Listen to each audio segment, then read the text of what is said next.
নমস্কার বন্ধুরা, সকলকে রাধে রাধে। গোপাল সোনাকে আজকে পরিষ্কার করে নেব। তো গোপাল সোনাকে কী দিয়ে পরিষ্কার করছি তোমরা দেখো। আমি তুলসীর পাতা আর নিয়েছি তিলক মাটি। এই কারণে এটা নিয়েছি যাতে আমার গোপু সোনার কোনো আঘাত বা কষ্ট না হয়। তুলসীর পাতা আমার গোপু সোনার খুবই একটা প্রিয়।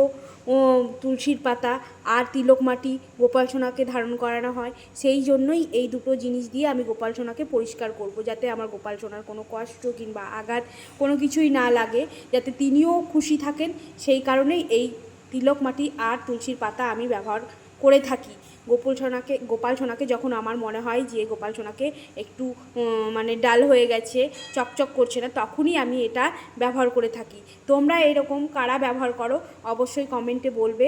আমি কিন্তু তেঁতুল কিংবা অন্য কোনো কিছু ব্যবহার করিনি, আমি তিলক মাটি আর তুলসীর পাতায় ব্যবহার করেছি। এটা দিয়েই গোপাল সোনাকে খুব সুন্দর করে পরিষ্কার করে নিলাম। তার সাথে সাথে করব গোপাল সোনার অঙ্গরাগ। দেখো, অঙ্গরাগ করার পর আমার গোপাল সোনাকে কত সুন্দর লাগছে।